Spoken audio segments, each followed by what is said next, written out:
I'm always fascinated about a place to start a conversation. I think it has so much magic and it opens up the doors to so many things. And the point, I think, to start this conversation would be Bali, like we said. And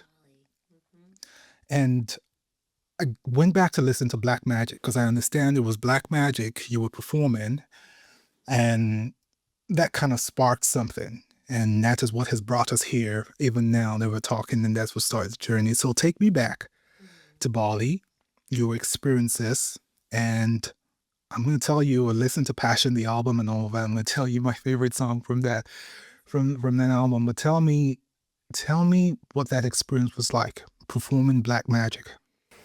Ah, Bali and Black Magic. So I guess I should give some like kind of pre info Okay. towards like how did you end up in Bali, like, and the fact that I had stepped away from music for so long. The last song I released was 2015, Right. and I felt like I'd just been through the ringer in the music industry, and a lot of times I tell people that music broke my heart.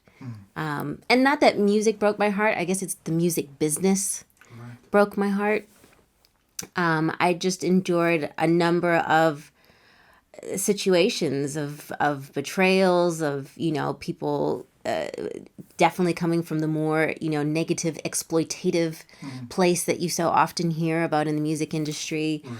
And I was just like, the things that you already have to deal with in life, like add this on top of it. Like I'm off it. Right. Like, so I seeked, engagement, business, whatever else it is in kind of the more corporate world. Right. I entered a number of different things. I was in financial literacy. Stock Bay. Yeah, I was Stock Bay throughout COVID, teaching online. Right. I was running a small business for a number of years. Before that, that a lot of people don't know about, I was actually in tour merch And taking people manufacturing to, okay. and logistics. Right. Gotcha. And unfortunately ended up in a situation, and I ended up in a corporate fraud scam, which Right. ultimately wiped me and my business partner out. So sorry. Yeah, it was unfortunate. And it was kind of like, so many people tell you that pursuing your passion of music is dangerous. Right. Nobody warns you that, when you do everything right and you Yeah. go corporate and you have a small business and you're an Right. entrepreneur, we know the risks of being an entrepreneur, but you still feel like there's a little bit more certainty. And then when things go bad, that there's some kind of recourse. Right. And I definitely ended up in a situation where there is no recourse. In the financial fraud space, Uh-huh. there's nothing. That's weird. That's what you say it's weird because you haven't experienced it. But anybody who's in that, from, elderly people getting their life savings wiped out from Right. financial fraud, like Right. just literally, there's like literally nothing to do. Wow. Like there's nothing. And even in that context, I spent like almost a year like seeking justice. I sat down with the FBI because FBI handles white collar crime. Right. And they told me that I could prove it, that it was criminal. I had more than enough evidence. But unfortunately, right now, financial crime is at an all-time high, that they don't assign resources to a case unless it is a minimum loss of $10 million. Wow. So basically, I didn't lose enough. That's wild.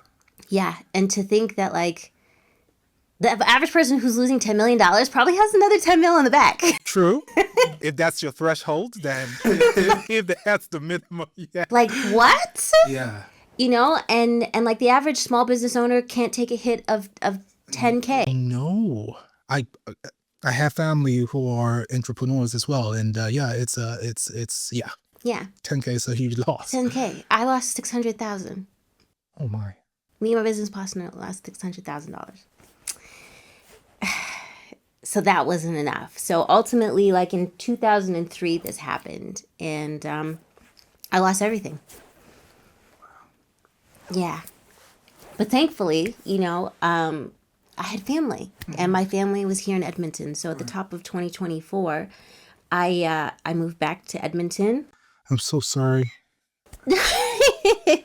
No, it's okay. It's part of the story. Yeah, I'm so sorry. No, you're fine. I know you're looking for tissue. Yes. It's better actually when you don't touch it. When you have makeup on. Okay. So you Are you okay? yeah, I'm good. I could go grab some. No, we're fine. But yeah, I came back to Edmonton, and like I said, thankfully I had family. I had family to lean on and support me, and in this new space of like basically losing everything, you now get the option to like decide like what am I going to do now? It's almost like a clean slate, like a reset. Like, Yeah, for sure. So in that's when I was like, I'm going to Southeast Asia. And so I started in Japan, I was in Thailand, I was in Bali, and I visited a lot of other countries just throughout Asia and Japan? Southeast Asia. Yeah, Japan was my first stop. I Gotcha. love Japan. Okay. And I went all over, but Bali specifically has this thriving expat creative community. Right. And, I went to Bali and I did not know like a single soul. Like, this is also my first time like solo traveling. Right. Mind you, I've traveled my whole life, but anytime I land somewhere, I have management, I have label, I have a promoter, I have somebody meeting me on the other side. Right. This is the first time I'm landing someplace and I don't know a single soul. So I'm in Bali, just going with the wind. It's like, what should I do today? Was that just like where I understand all that set you off on that journey, but where did that whole thing come from? Like when you landed, how did you just like, okay, we're just gonna freestyle this? I freestyled the whole thing. Like I just knew where I was going initially, and I had one-way tickets.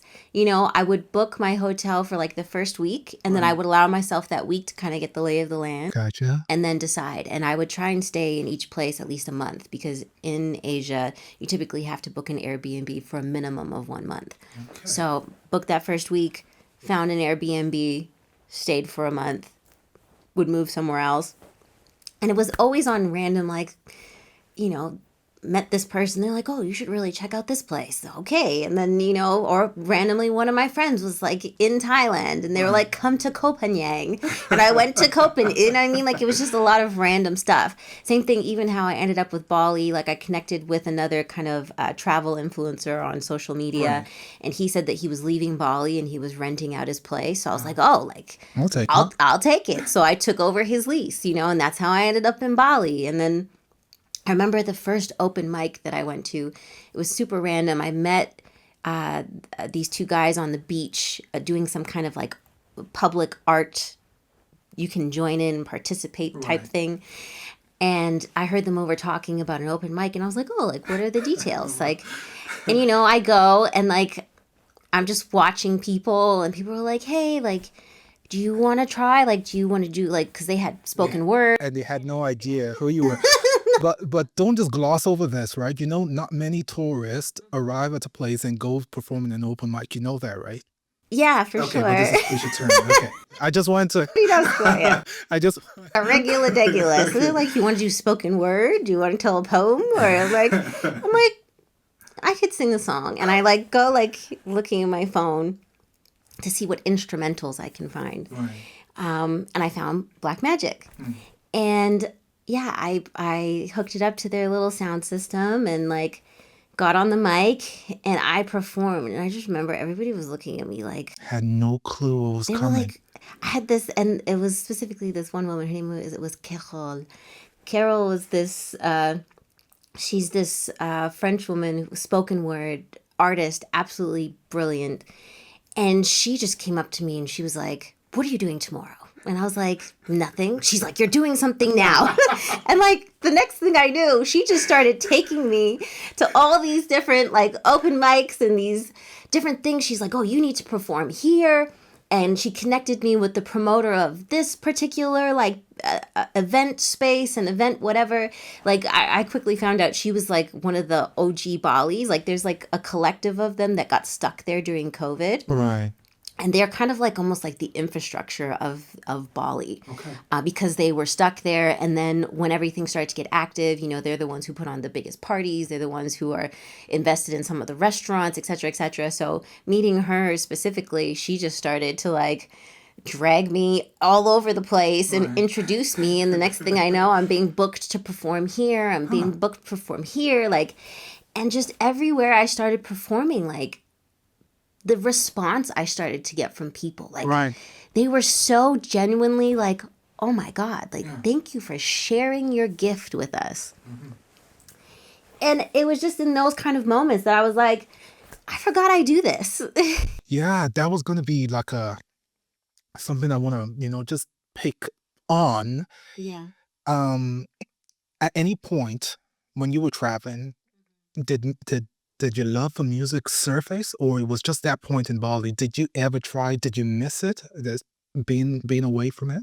Um, like, being away from it, I guess I was so disconnected because I was, whether it's the left or the right side of the brain, like when you're in that analytical, Right. logistical, like corporate state of mind, Right. I can it's strange. I personally can almost like feel it shift. Like I can feel when I'm like in my artistic brain versus when I'm like in business mode. Interesting. And I energetically feel very, very different. I can't operate in both of them at the same time. I literally have to switch back and forth. So because I was like in business mode, like, obsessed with the idea of becoming a successful female entrepreneur like my mom, and like, wanting to make her proud, like that was just where my mind was at. Right. And so I didn't think about music too much. It wasn't until I'm now in this an experiential right space mentally, and I'm going with the flow, and I'm just on beaches like humming to myself. Like it's when you're in these spaces that you're noticing the beautiful sunsets, you're noticing the birds and nature around you, like just the things that you're focused on and things that are distracting you or not distracting you.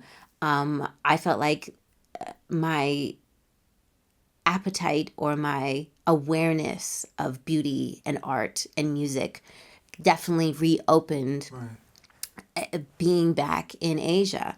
But specifically, I forgot how much I loved to perform until I was performing again. Right. And then it also reminded me. I'd remembered making this mental reference years ago.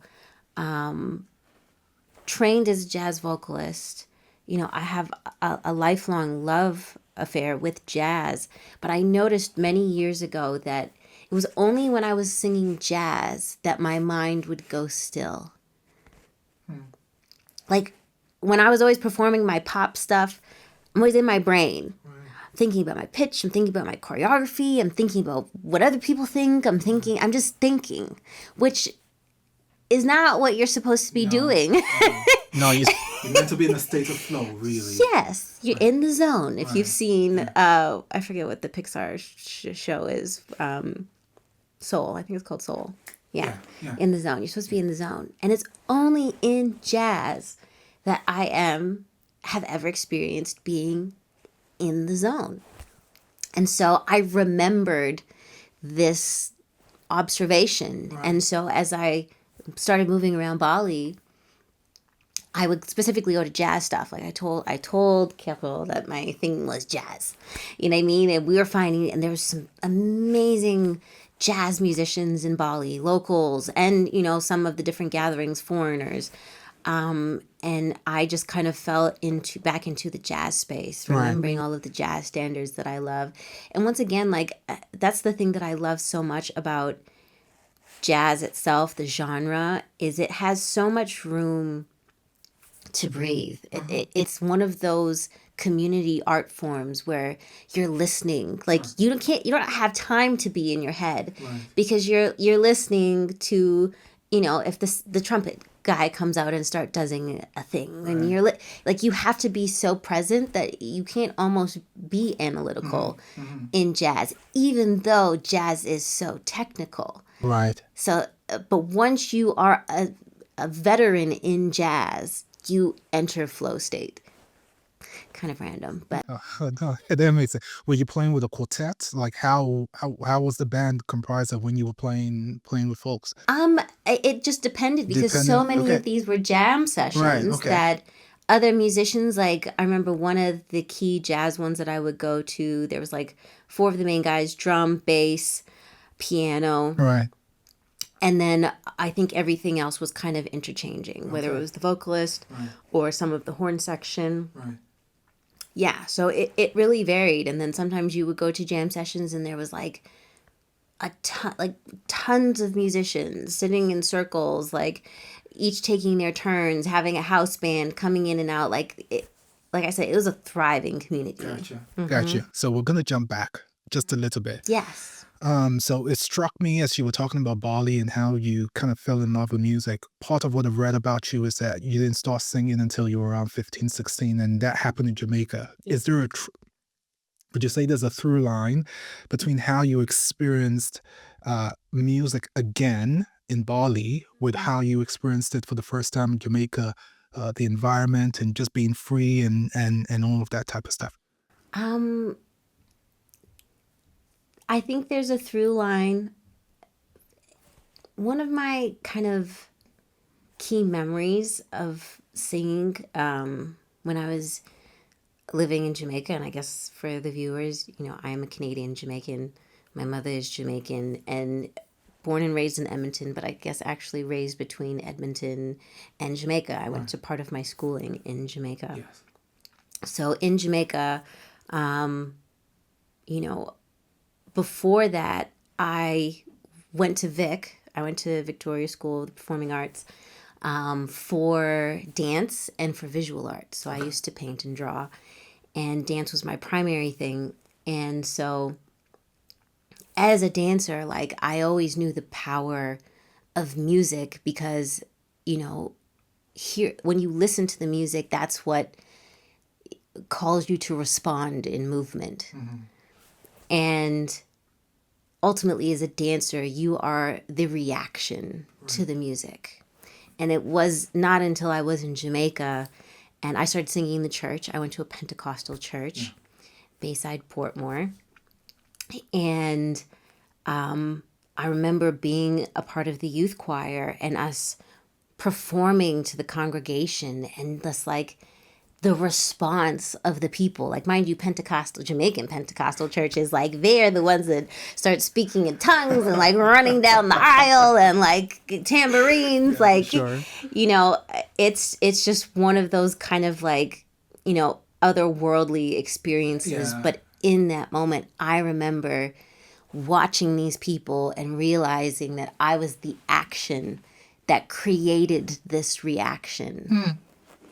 Powerful And that stuff. that was like so moving to me. So moving into music, especially when you're in the industry, signed to major labels, management, obviously you're now creating music for capitalism. Like it's not necessarily for the same reason. So I definitely feel like I lost sight of that point of connection, which is ultimately the reason that people are so passionate about music. And so fast forward, we're in Bali, and once again, I am performing and I am seeing the reaction of people. Like, my God-given gift is causing these people to be so moved. So I think that's probably the The through through line. line. That's so beautiful. Yeah. So beautiful. There's a few things you mentioned earlier. I kind of want to go back to who you were at the beginning. You spoke about your mom.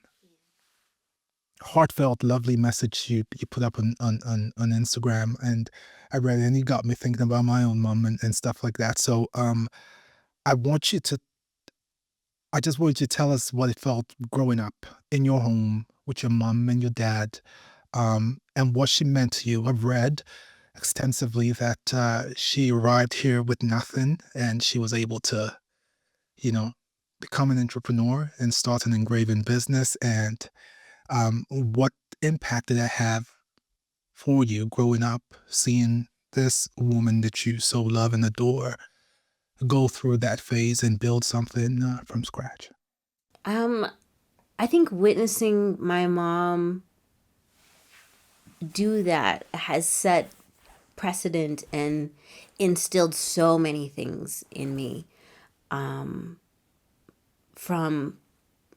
from the time that I was like 6. I literally worked at my mom's shop. Like, you know, it was how my mom taught us the value of money. We didn't get allowance. If we wanted anything, we had to come and put in hours at the shop. And like looking back on it, I tease my mom like, "Well, that was like child labor. Like it would take me like, I'd be like a little kid with like my goggles, like using the drill press, like standing up on a stool, like drilling holes in stainless steel plates, like 4 corners, like 5,000 of them, so 20,000 holes. It would take me like a week, and I get like $100. You know what I mean? But it teaches you. It really does teach you the value of money, and it instills work ethic in you. Right. And you know, apart from seeing that, I also witnessed my mom work her ass off. Like, I don't know what other term to say. Like, she was a woman that was there early and there till late, working 15-hour days. And, a lot of the times we would spend, at my school, elementary school, junior high, we'd walk to my mom's shop afterwards and we'd do our homework, and Right. we'd help her with her business and, get a couple chores, make a little money, you know what I mean? And then go home.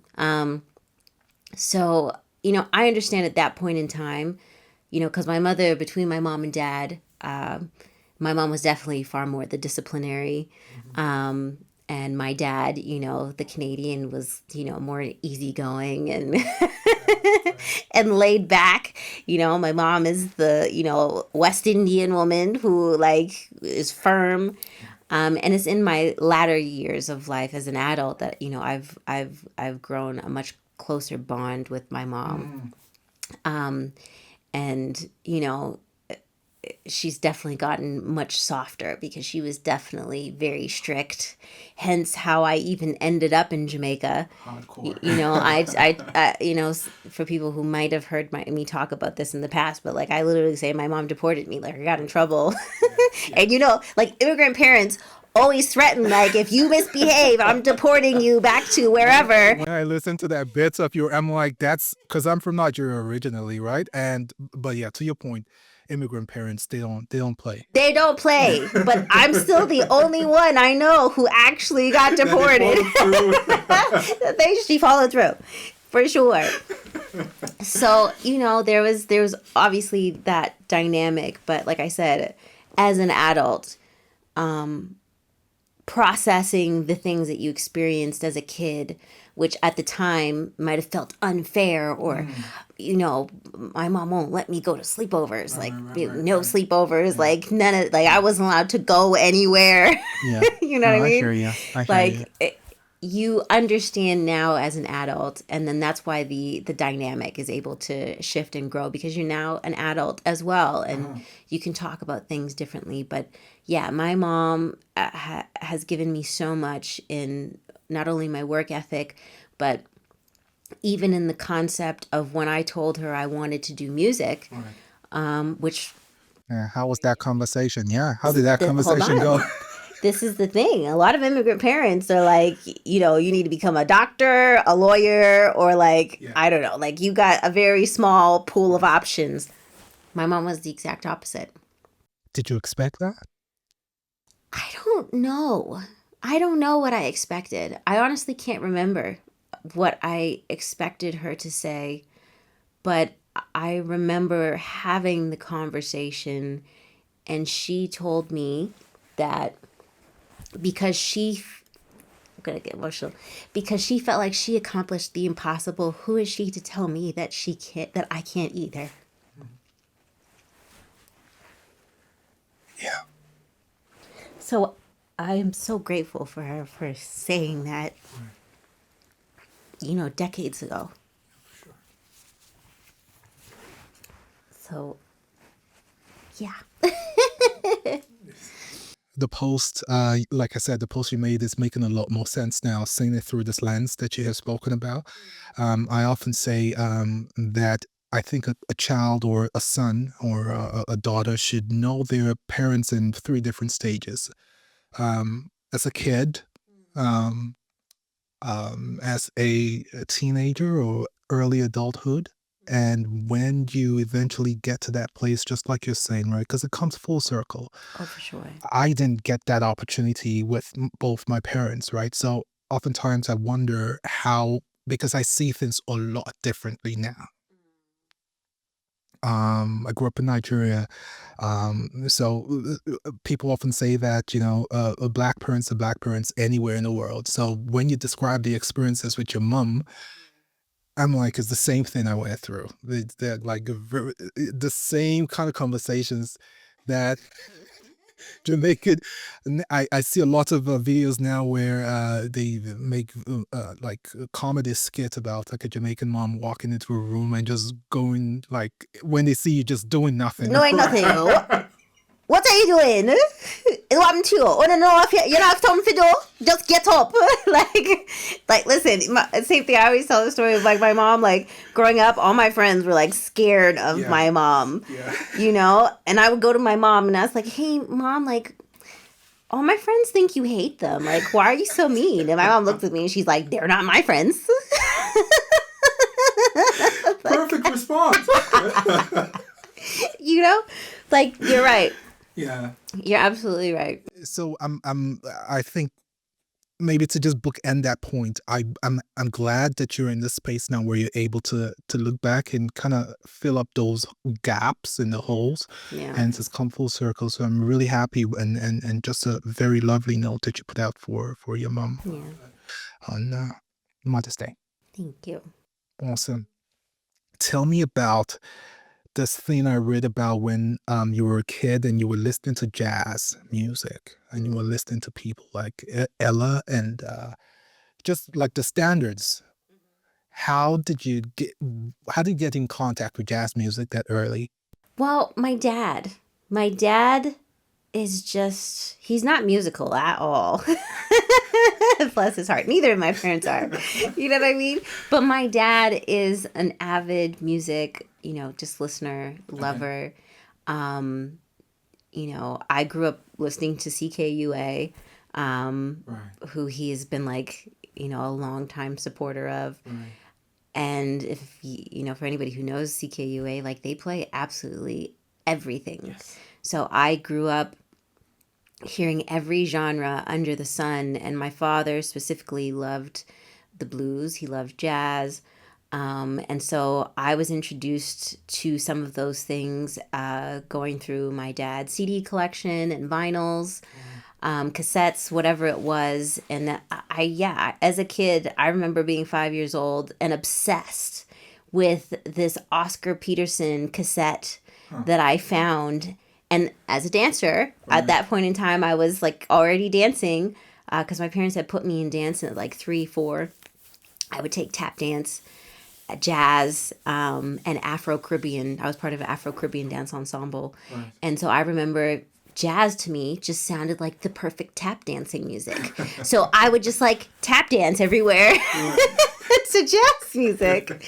And like at like 5, 6 years old, I also became so convicted that I wanted to learn jazz piano.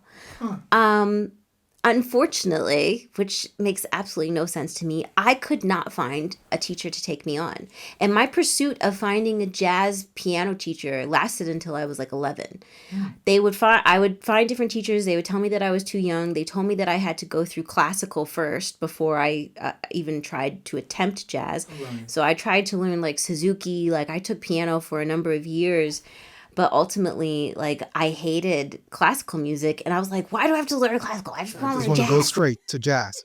And then nobody would teach me jazz. I remember literally like opening up the phone book, the physical phone book, trying to find like jazz and calling different music stores and be like, "Hey, do you know where a jazz piano teacher is?" But wow. To my great dismay, it never came to fruition. And what about that sound appealed to you? What about it?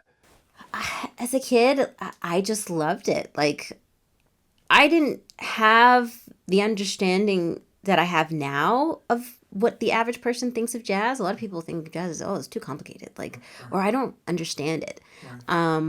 Because my father loved it, like, I was never introduced to this concept of like, oh, it's complicated, or it's, it's just noise, or like, for whatever reason, just the musicality of it, and the like, And Scott and I just all of loved that. Yeah, it. yeah. Yeah, I just loved it. And as I got older and, found singing, and started training in jazz, that's where I found my love of Billie Holiday.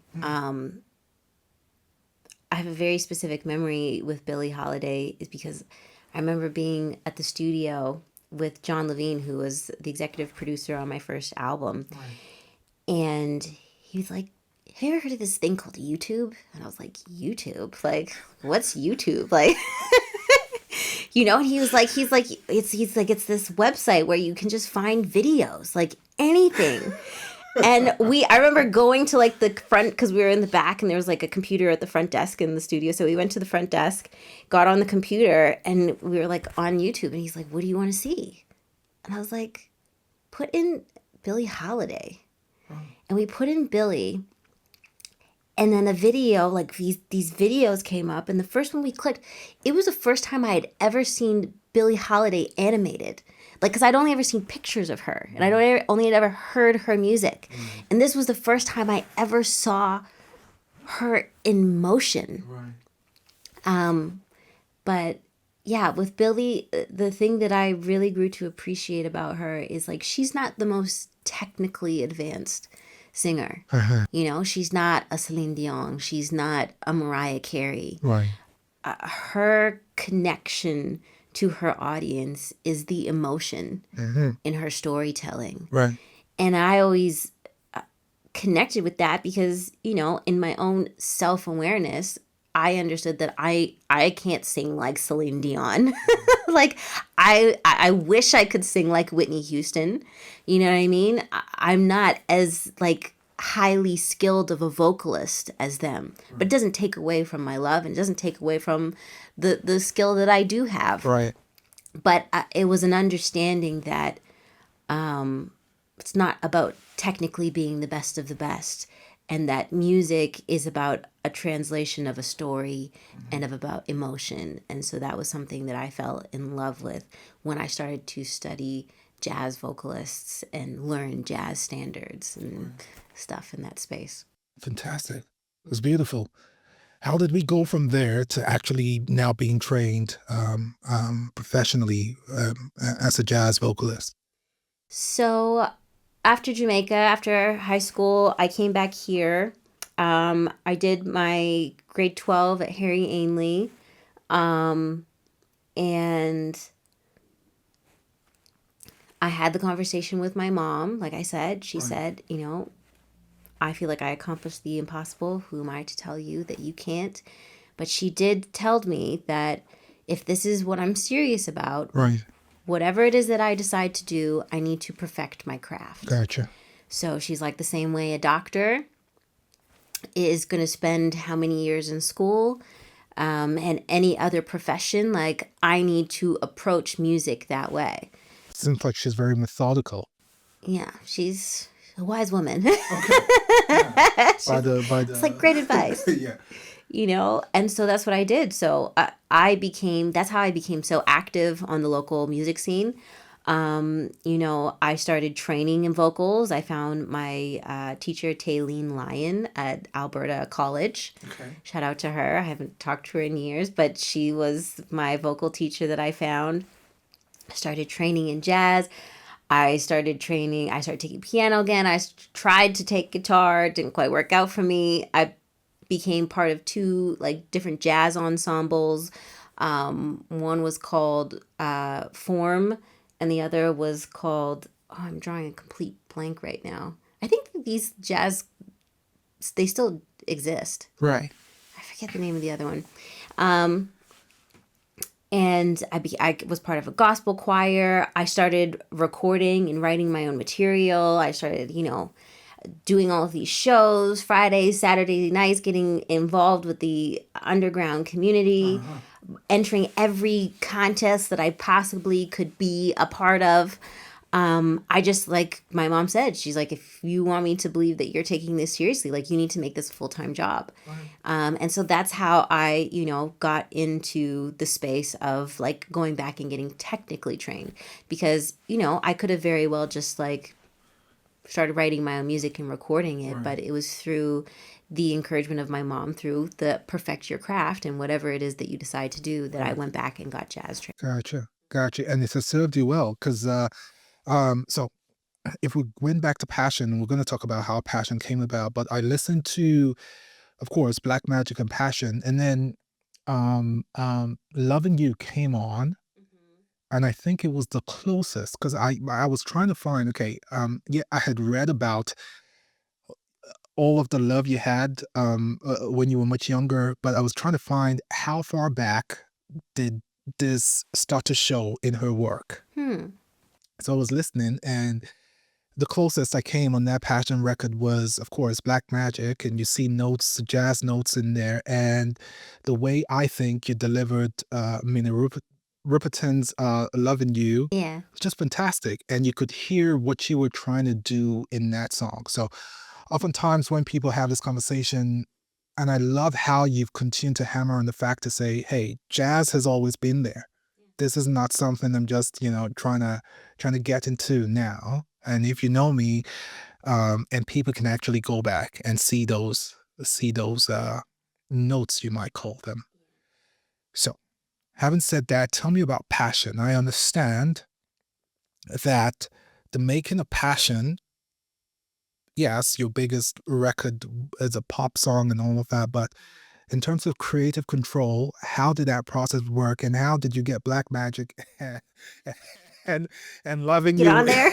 into what seems to be like not not on the same body of work? Yeah, and on the same body of work. So, passion came about. By this time, I found management. My old manager at the time was Chris Smith. And as far as Canada goes, Chris was one of the biggest managers in Canada.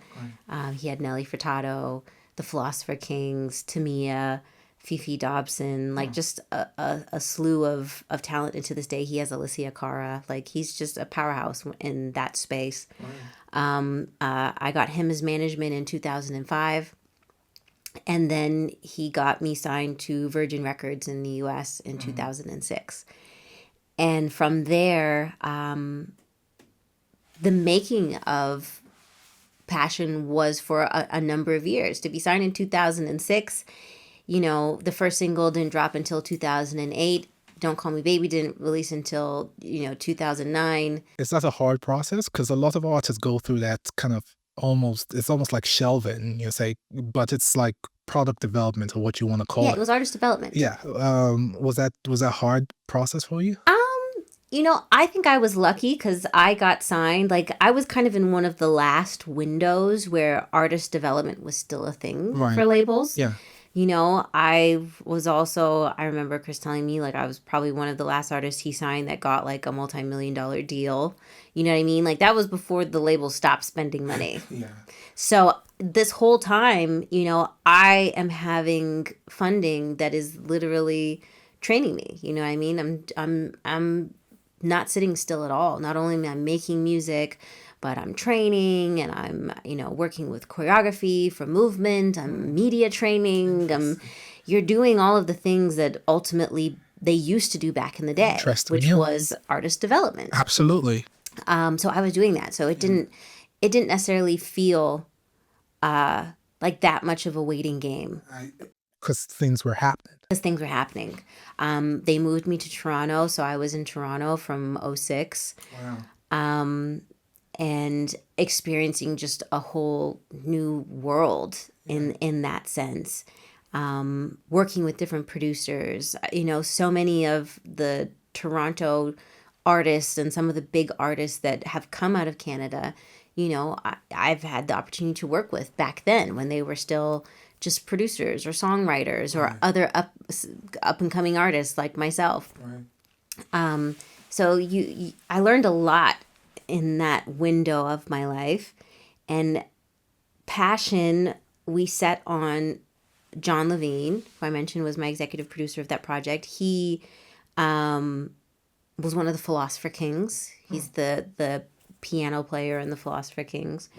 But he's also an amazing talent of his own. Like, he's gone on to have some massive success. He actually just executive produced the jazz album that Alicia Cara just dropped with Nelly Furtado and Nora Jones. He executive produced that. Like, his resume is impressive. Gotcha. And so when we started working, I still had a lot of involvement. Like, the majority of those songs I co-wrote. And I appreciated how John wanted me involved with the process. And management. Like, they definitely fought for me to be present, but at the same time, I still let them lead. All right. You know? It wasn't I want to do this album. Like, I'm kind of the type of person that, okay, I've never built a house before. So if you've told me you build a house, I'm going to watch you build the house the first time. Right. And then the second time, I'm going to have, like, my input. But I'm going to kind of trust your area of expertise. Right. So in that first album, they definitely guided me, led me towards a genre and, artist aesthetic that they felt was most compatible with, I don't know what you want, commercial success at that time. And every once in a while, like the song Black Magic, I got to have, like, because they knew I loved jazz, and they and then even throughout my whole recording process, like, my jazz tendencies are so prominent that, like, I remember having to do take after take after take after take, not because I wasn't hitting the right notes, but because it was too jazzy. I'll be back. Yes. My enunciations, my isms, my timing. Right. Oh my God, that almost killed me. Pop timing and jazz timing are completely... Yeah, for sure. So it was always my jazz, and then, having a song like Black Music was like, okay, we're letting you have one right here. And then even Loving You, that song I actually did in New York with Estelle. Estelle, American Boy. I know it. Well, and this is before she blew up. American Boy, eh? Yeah, for sure. Kanye West. Yeah, exactly. So Estelle wrote that record, and I cut it in New York. I remember. Did you enjoy cutting it? Yeah, it was beautiful rendition, I think. No, Minnie Riperton is iconic. So I was so happy when I heard the demo of that record, and they were like, we think you should do this. Because to me, sometimes I would be a little rebellious when I thought things were too pop. So when they allowed me to lean a little bit more soul at times, or a little bit more jazz, like, I was always pleasantly surprised. Right. I guess it was a give and take, something. Sure. And that's so I understand that dynamics changed when you got to your sophomore album, when you got to your second album. How much did you have to, if I'm using the word correctly, it was a fight or a bit of a struggle, but you eventually kind of had your way with Tropic Electric. Yeah. How did that come about, and how did you get your way in that step? That one I got my way. I forget the exact shift, but I remember, and he's a legendary name in the Canadian music industry, Gadget Campbell, who a lot of people consider like the godfather of Canadian music, especially in Toronto. Right. He was like the secret weapon for OVO for many years, and has mixed for everybody from Beyonce to Alicia Keys. Don't we just have them all in Canada? Like, it's amazing, right? How much talent comes from this country, and they kind of get lost in the American type of shadow type stuff. Oh, for sure. But there's some fascinating stories, and his is one of them. but he became like the A&R of this project. And yeah, I just remember that I put my foot down more, and I was like, what also came to my advantage was the shift in music. Right. Because we have to remember in 2011, this is now the era of Lady Gaga. Like, she introduced the world to Poker Face, and like everything shifted to like electronic inspired music. Right. And so for me, wanting to instill something that was authentic to me, because labels often want to shift with what's popular at the time. Sure. I was like, I came up with the concept of combining my Jamaica with electric, hence the name Tropic Electric. So I think what worked in my favor and allowed me a bit more of that control was because the label was like, okay, this is what's relevant now. This is what is essentially has become pop music. How can you kind of release in this space? Right. And that's what we moved forward with creating. Yeah. And when that project was done, how did you feel about it? I was excited to have that much input, because even on my visual, I had input, because before I got signed, I wore my natural hair, and I wore braids and stuff like that. And so when I got signed, the aesthetic that they wanted me to have was straight hair, because it was more commercial. Right. And so in this second album, I told them that I wanted to go back to my natural curls.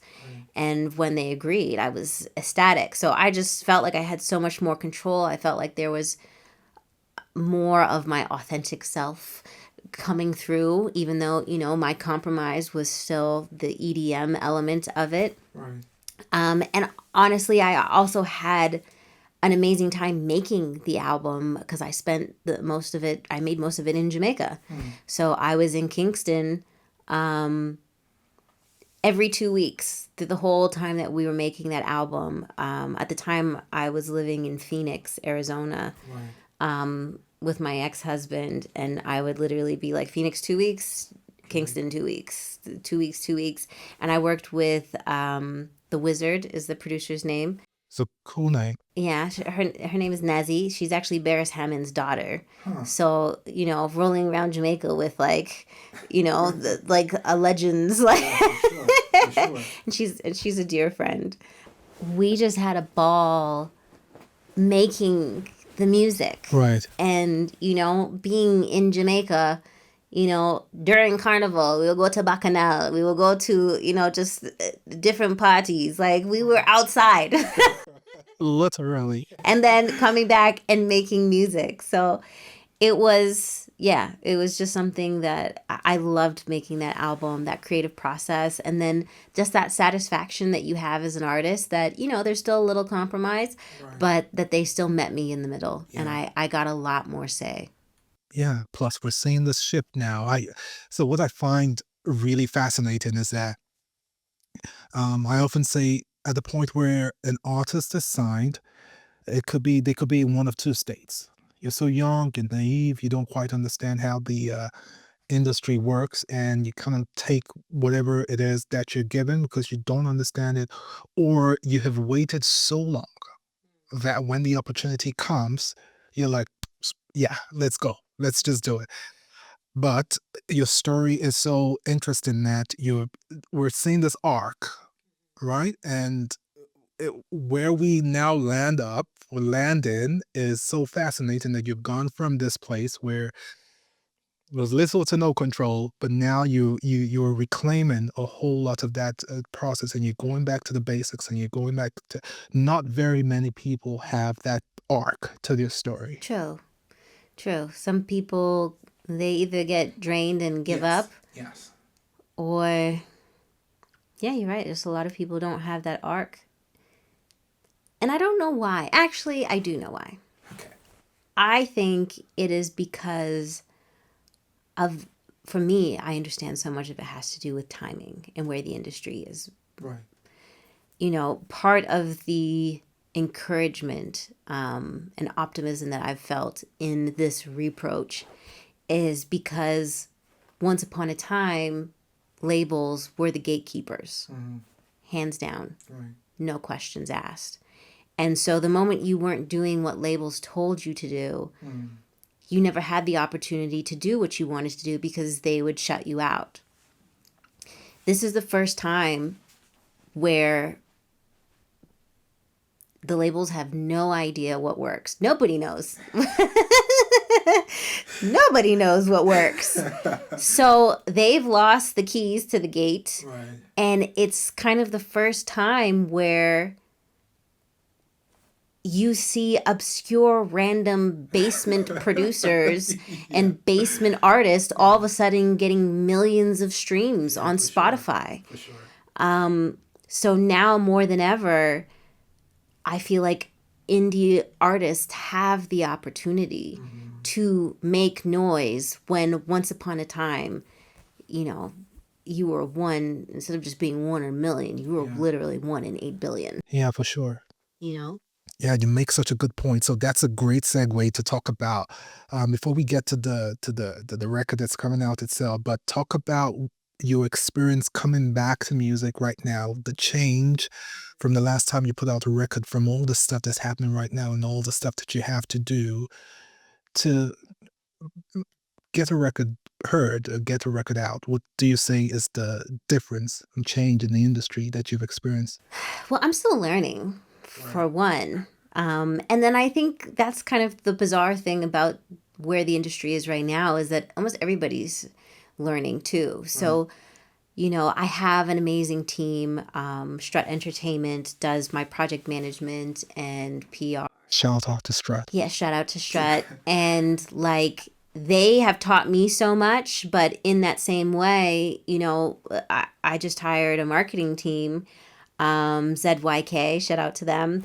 And it's like, when it comes to the game of social media, the algorithm changes like every couple months. Yeah. So there's this error, or this room of trial and error, that even the veterans in marketing or the veterans in PR are learning to navigate. If you've been active this whole time, you have seen how things have changed, and you have a better grasp than me, per se, who was just literally tapped out for 10 years, and I pop back up like, hey guys, like, what's changed? Like, and they're like, oh my God, where do we begin?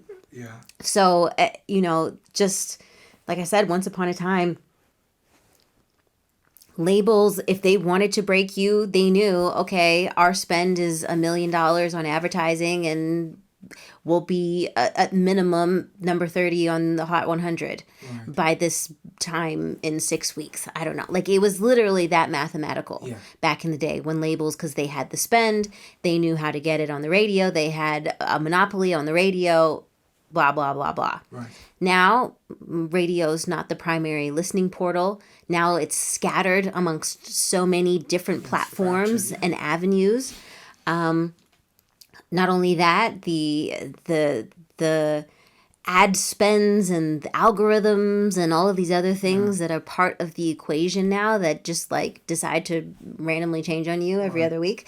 Like, it, what you have to do to get a song heard is a little bit more complicated and unknown, but the point is that, like I said, the labels no longer are the gatekeepers. Like, they're throwing something against the wall the same way that we are, just waiting to see what sticks. And in that, I am more encouraged than ever that if you're making music that is authentic to you, is organic to you, something that you're passionate about, that you will find your niche audience. I believe that the days of the MJs of the world, I think those days are done. The era of Tom Cruises and Nicole Kidmans and, of Michael Jacksons and Whitney Houstons, I think are completely gone, because once upon a time, the outlets that we consumed all of them from were a handful. So we were only ever exposed to so many faces and to so many voices. Now, the attention span of everyone, instead of everybody's watching the news at 6 o'clock And if you get your artist on Oprah's talk show, Right. and you know it, 100 million people are going to see it, like no one avenue of media has that power anymore, because Right. our attention is spread out amongst so many different things. Right. So in that, you know, my expectations are very different. I am excited to be making music that feels, you know, True to you. true to me, organic to me. And my goal is just to connect with people that love what I make. It's not about like, I need to be the next Britney Spears. Like I think that is untethered. It's so interesting though that artists eventually get to this point, because I spoke to Noella Charles. I don't know if you know her, Yes, yes. but basically the same kind of mindset. But it takes you quite some time to get there, and you have to go through what you go through. But eventually you get to this point where you say, hey, I'm going to make her last record that was nominated for Juno. We actually had her in the studio, and then we put her in conversation with another artist, Secondhand Dream Car, to have like an artist and artist conversation Oh, around the nice. Junos. But she had made this project where it was her, and she was unapologetic about it. But she had to go through all of the stuff that you've kind of mentioned here, record companies and all of that stuff, and then you get to this point to say, "Hey, that's it. I'm done. I'm not doing any of that anymore." Yeah. Yeah. Yeah, it can be a bit of a taxing journey. Yeah. Yeah. I'd be lying if I said it wasn't. But I think it sets your expectations up. And, it's kind of like being a kid and, thinking, oh, the only way I'm ever going to be happy is if I become a billionaire. Like, when you're an adult, you realize, like, what would I even do with $1 billion? Like, I really don't need that much to be happy. Yeah. Just your understanding of what brings you joy, is completely different. Yeah, and the definition of success as well changes over time. Yeah. Yeah, as a kid, just like you said, $1 billion would appeal to a kid. Yeah. But a grown. 'Cause I can buy everything I want. But as an adult, you're just like, what would I really do with $1 billion? Yeah. Like, I really don't need that much. And I definitely don't need that much to be happy. Mm-hmm. Mm-hmm. Okay. You just left the door open. What makes you happy right now? What makes me happy? I have a whole new appreciation for Edmonton, I have to say. I was in LA for basically like 15 years. And now that I am back here, even though it was a devastating path that got me back here, I am so grateful to kind of have this time with my parents. They're getting older. They're retirement age now. And just the time that I've had to spend with them, and to build a closer bond with them over these last couple of years, like, that brings me so much joy and satisfaction in ways that I don't even know how to articulate. Also, being back here working with talented Edmontonians, like being in LA, being in New York, working with some of the top people in the industry. You meet these people, whether you once idolized them or thought they were larger than life, and now they're friends. I can call them, you know what I mean, and they'll pick up my FaceTime. Like, it kind of removes this previous reality of where people were larger than life, and understanding that we're all just humans. That just had a different set of opportunities. So to be back in Edmonton and realizing that the talent here is so vast and fruitful, it feels good to be connecting with the local scene again, and to be creating with Edmontonians. Like, there's a joy in that like, I didn't quite not that I didn't think I would have it, but it's just something that I didn't really realize. I was like, wow, like this feels so cool. Like, and to maybe hopefully give opportunity for, local musicians that often don't get the shine. Like so many of us understand that Toronto outshines us, Montreal outshines us.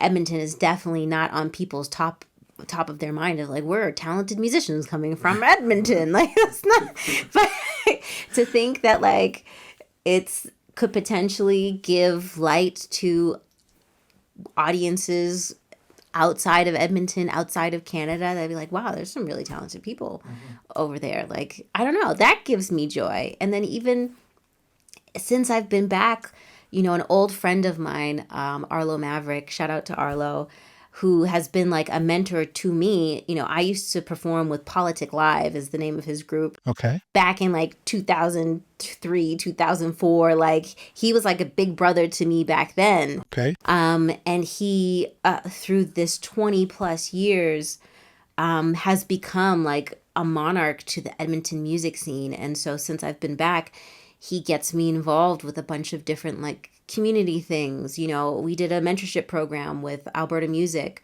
for Black History Month. Yeah, I think I saw that. And like seeing the young talent that's coming out and then also doing the panels with them and answering questions. Like I forgot. I don't know what to say. I have so much information to share. Yeah.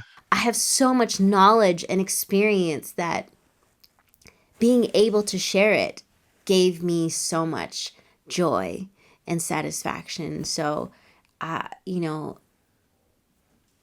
reconnecting of community on multiple angles, whether it's my personal community of my family or even now the extended community of Edmonton, I think that some of those things have been the things that have brought me so much joy and happiness in the last past couple of years. It's beautiful. Beautifully said. For sure. Tell me about you or ego. You are ego. Your ego. Intentional play on words and spelling. Yeah. Yeah, my first single off of this project. The story behind this song, it's based on, a lived experience, a personal experience, a specific relationship, and how somebody that I loved dearly was my significant other. I felt transformed into someone that I did not recognize. They became a completely different person. And quite specifically, I felt like they turned into a monster. The actual experience is actually quite dramatic. So to have like this song that feels like up tempo, like, the chorus, I sing Big Purple Monster, like, they're like, oh, is this a play like a cartoon, like creates like this like cartoon-esque visual. Right. From such a traumatic experience to like the sonic, like I guess there is a little bit of like a disconnect, but at the same time, that's what art is. Like we take an experience and we transmute it into a different form that's other people can ingest on a surface level, or that they can ingest or dive deep into and find like the deeper meanings behind it. And so your ego is definitely one of those. And I often say that this album, it's not really like a heartbreak album or a breakup album. I think it's more like what happens after. Right. What happens after, the mountains of tears that you've cried and the sobbing and the, calling your best friend. Like what happens after that? It's, you often sit with yourself and you process stuff. Not everybody does. Some people just move on with life, but I'm definitely, especially being in Bali, remember I'm on this whole like seeking healing journey that, I'm journaling, I'm writing, I'm trying to process, I'm trying to be self-analytical, aware of myself and holding myself accountable. So for me, this album is more like what happens after the breakup, the the process, the processing. And so in processing this specific relationship, I came to the conclusion that the version of him that I saw was the one that his ego was controlling. Hmm. And I think that this is actually something, it's not talked about a lot, but a common ideology of like a lot of pseudo spiritual or whatever they're called, like they talk about like don't let your ego control you or whatever else it is. Like it's something we've all heard before. And personally, I've always kind of referred to it like as humans, the duality that we experience, I always attribute to flesh versus spirit. And so to me, I associate flesh with ego. And so it's like, which part of you are you allowing to control yourself? And so many times when we end up in situations that is unfavorable to us or unfamiliar to us or challenging to us, it's easy for us to default to operating in ego. And so, yeah, when I evaluated this past relationship, giving him the benefit of the doubt, I wanted to believe that he acted this way because he let his ego consume him. And so even in this song, I play with questions like, is this the real you? And I remember at the time, that's how I felt. Like, oh my God, you're a narcissist. You've been hiding who you were this entire time, and this is actually who you are. Like this, I don't know, like three-legged devil that's been plotting on me. But that's not really the reality of things. Like often, like I said, we don't, when you're learning somebody, we all respond different when we're in a situation of danger or fear. Like, some people freeze and some people get called to action. Like we all have different visceral responses. And so, yeah, without jabbering on too much about ego, like that's what this song is about. And I feel like everybody in some way, shape, or form has dealt with dealing with somebody that they love, or even in an everyday situation that like we can attribute this to the ideology of that person's operating in their ego right now. You know what I mean? Like they're letting it consume them. Yeah, for sure.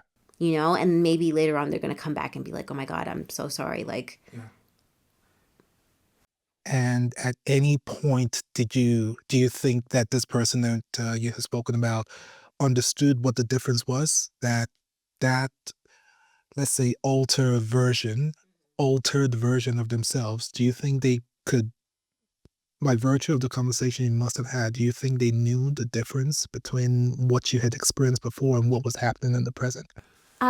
in that moment, I think his response was definitely very,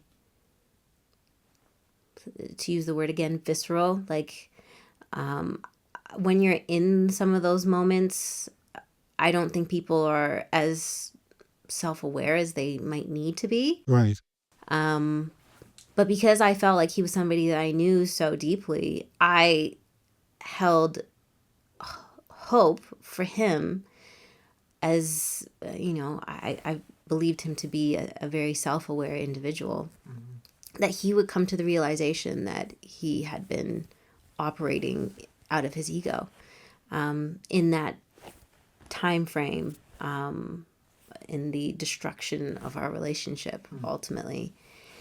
And I'll say that he came back and admitted that he was in an unbalanced state, is what he refers to it as. And I got an apology. But the ship had sailed. Oh yeah, the ship had definitely sailed. It was definitely many years later.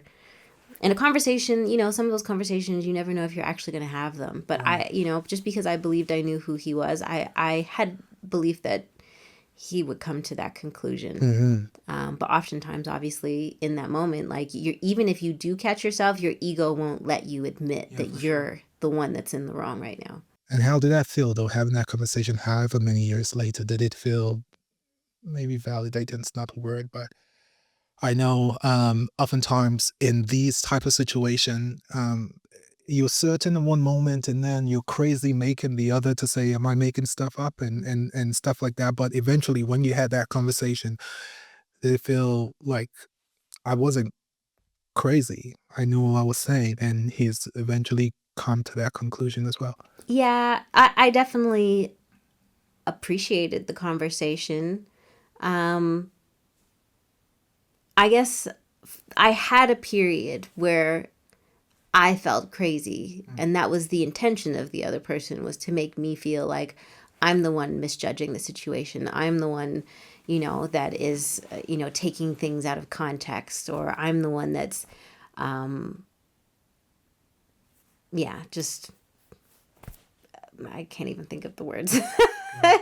But yeah, I'm contributing to this in a way that A, B, C, D. But I had a period where I was very confused and going back and forth. Like, am I being wrong? Am I the one that's operating in my ego? Or no, I am certain in this space. And, there's even a line in the song in the second verse, like, I let you in my mind, but not to rearrange it. Yeah.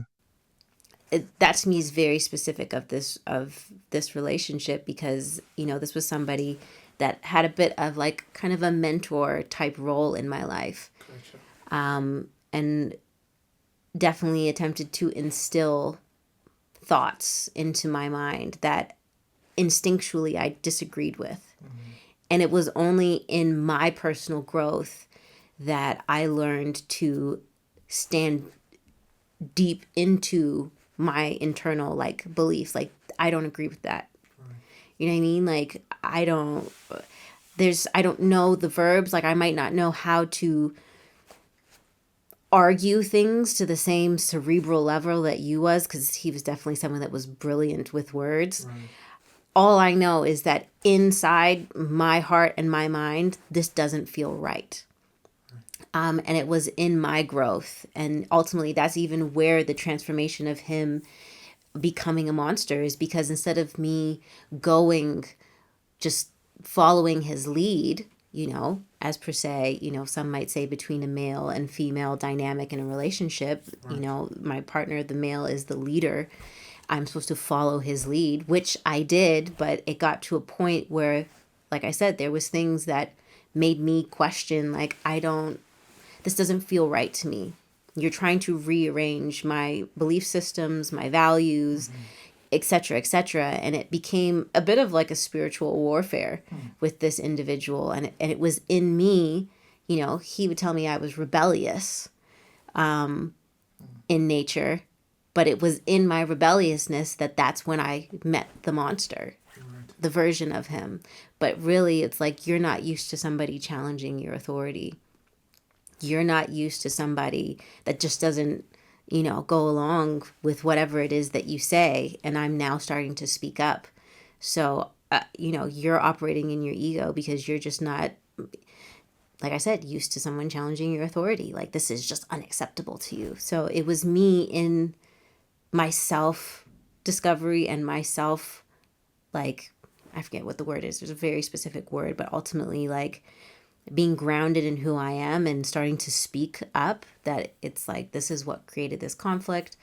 And I started to take back my power ultimately. Gotcha. I guess that's the best way that I can put it. Yeah. Well, that's yeah. Yeah. Mm. Glad you're on the other side of that. Me too. Me too. It was a rough time. And you're stronger for it. Oh, for sure. For absolutely. I think there's definitely a dismissal that is placed on, without, going too dark, but some dynamics in relationships, we always hear about, domestic violence. We hear about physical abuse, but often people don't talk about mental abuse. And the depths the depths of havoc someone can wreak in solely a mental kind of arena. Yeah. And so, yeah, for me, that was definitely an experience in my life that, I write about a lot in this album, and overcoming that, and like I said, gaining back my power, being like, this doesn't feel right to me. I don't agree with that. Like, yes, I am one that follows a leader that is sound in their decisions.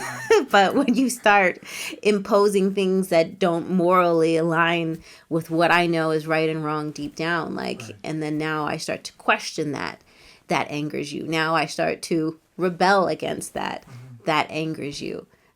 So yeah, it's definitely something that I've grown a lot from, and has given me great strength in the person that I am today. Amazing. Amazing. I take it that the process of writing this particular record has helped you process all of that as well, right? So Oh, for sure. yeah, that's great. Um, how has the song itself come together? You're working with some amazing folks on this particular record, but does the project itself have a name just yet? It does. Is that something you? I don't know if I'm allowed to say it. I gotta Okay. check with Chloe. Okay. All right, Chloe. I guess they have to check with you. Okay, but tell me about just putting this a record together. How it felt going back into the studio one, and also um, um, going back to your foundation. Yeah. So this creation process was so different for me in one major aspect. Prior my previous albums, I always had the privilege of being present for the creation of the music. Excuse me. Like I said, I always got to co-write, not all the time, but for a large chunk. Like, I definitely understood that for an artist signed to a major label, I definitely had the opportunity to co-write far more than I believe a lot of my peers did. Right. So in this album, I made the specific choice of being the only songwriter. Oh, there you go. Was that a scary thing? Oh my God. I was scared shitless. Yes. Um, it's such a dynamic change. Especially, I'm used to being in the room with like some of the world's top songwriters. It's not like just a regular songwriter. Like, no, I am working with like XYZ. Like, this person has this many, number ones on the US Billboard charts. This person has this many accolades, 5-10 time Grammy winning. Like, what? Like, some of my industry friends, and a lot of them have become like true dear friends over the years, like, they are bougie. Like, they are literally some of the top in the industry. Right. And I'm so blessed to have ultimately learned from them, worked with them, written with them, seen their creative process. But I will admit, I leaned on them 1,000%. They led the way. You know what I mean? And I personally I always say there's two types of people in the world. You're either a melody person or you're a lyric person. Gotcha. And I am a melody person. Okay. So I've always had great, confidence in my melodies. Not so much with words. So going in and not having anyone to lean on for the words was really scary. And even in that, I didn't really know what my writing style was. Okay. Because I was always co-writing. And then we would fall into their writing style. Right. So yeah, Ari Mastoras, some people know him as Ari Rhodes. He's the executive producer on this project. Shout out to Ari. Super, super talented. And then we had two other co-composers, Ari Kanga on a couple of records, and then Bill Richards, who is the dean at Grant McEwen music program, master jazz pianist. Yeah, he sounds familiar. I may have seen him at the Yardbird. I'm Probably. A lot of these guys have played at the Yardbird, for I may sure. have seen him. Okay. And then Ari Kanga is like one of the co-founders of Mela Freak. which is a popular band here in town. Right. So shout out to both of them. Both of them helped co-compose a couple of records. But yeah, working with them was just fun. Like we started off with different jam sessions. Bill specifically, he brought in ideas. And then when it was just me and Ari Mastoras, all of them, we would literally just go into the studio and be like, what BPM should we start at today? And then you put on the click, and then we try and establish a drum pattern, and then find the key chords and padding. And then I would go into my little zone with my headphones, and for me, I record melodies first. So, I do my bitty bop, bop, bop, like find the melody. And then I would have to find the lyrics. And that part of the process, like I said, was absolutely terrifying. Like I said, I through this, I've been discovering my style, which I guess I now understand is a bit more of a contemporary storytelling style. Okay. And just it was completely different than anything else I've experienced. But then now that it's done, it has definitely given me so much more confidence. Oh, Okay. 1,000%. Even though I'm still like, especially a lot of musicians, like we're perfectionists and we're our own worst critics and nothing's ever good enough. Right. And so that one's super frustrating because I would remember in sessions with a co-writer, we'd write a section and be like, oh no, we can do better. And we'd like reapproach. Right. Now it's me by myself doing this. Like I'm sitting here listening to a I can do this stronger. Like let me reapproach. Like, but then you still like, it's just me deciding if it's better or if the first version was better or whatever else it is. So it was definitely different. And then, I'd have to just kind of put my neck out there and then, go into the studio, record it. And then looking at Ari, like, what did you think? And he's like, I love it. And I'm just like, are you sure? You're not just saying that to be nice. He's like, no. So, there's always that kind of second guessing of yourself, Right. especially in this new like space. But yeah, It's good. And you're happy with the progress made so far. absolutely. Is it? 1,000%. Yeah. So May 29th is just, okay. Let me back up a bit. Tell us the timelines for your ego and then the project itself, the full body of work. Yes. So we're planning to release a number of singles this year. So Your Ego, May 29th. I know we're setting the date for the second single, probably late July. We'll have another one, probably September, October, before the Christmas cutoff. Okay. And then we'll do the project like top of 2027. So we have a kind of a long rollout to kind of slowly introduce people to different songs off of the project, understanding just conceptually the album. Right. And yeah. And also reintroduce you back to the And not even reintroduce. Like a part of me feels like this is like the real introduction. Because before I was a major label curated artist. That's interesting. This is my first time. I have nobody telling me what to do. And I'm just left to my own demise. How does that freedom feel? It feels good. Is it good? It's a good feeling, but it is still scary. Okay. Because now, like I said, like before, if they were judging my songwriting, like, I was like, oh, well, I wrote it with so-and-so. Like, I could point a finger, or you know what I mean? Like, they didn't like my hair. I'd be like, oh, my management told me to wear my hair like that. Like, you always have a scapegoat. But now, like, well, I don't like the melody of them. It's just me. Like, it's just everything. So, yeah, I feel like this is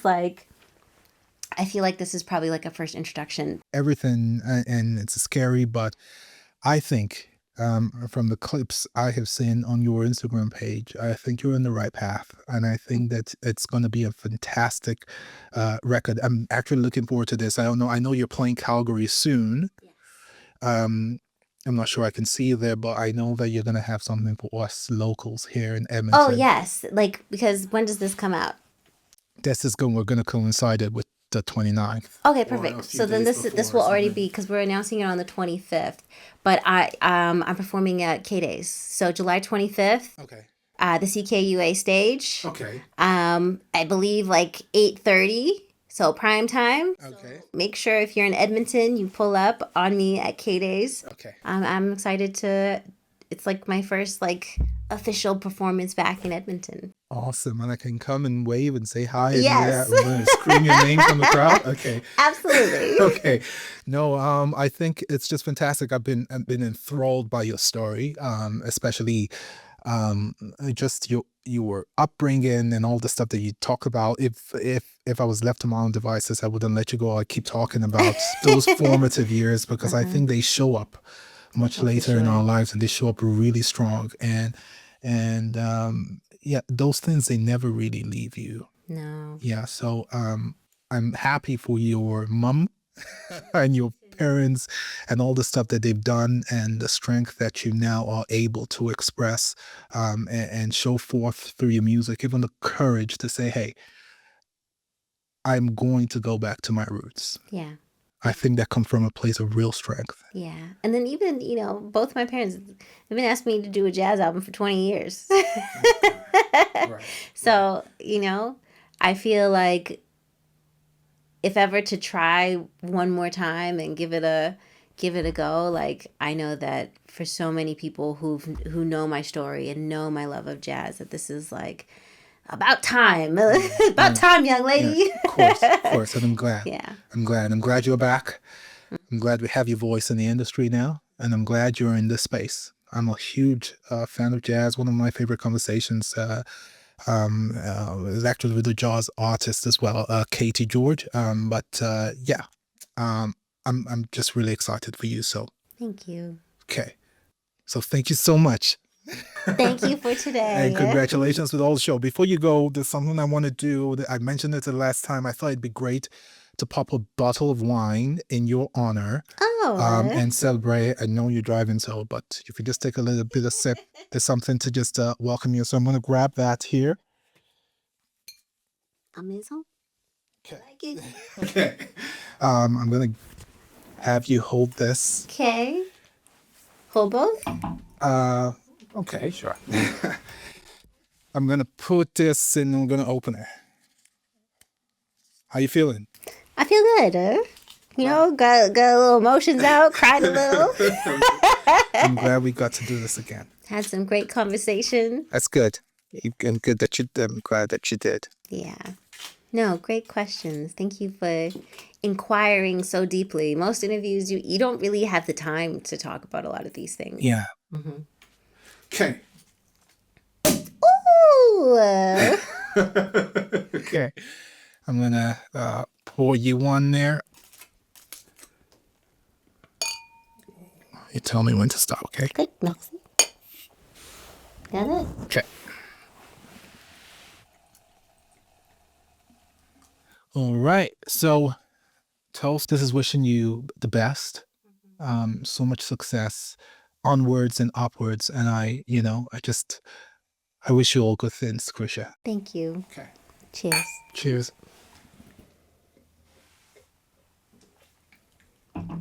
Okay. That's it. That's it. That's it. This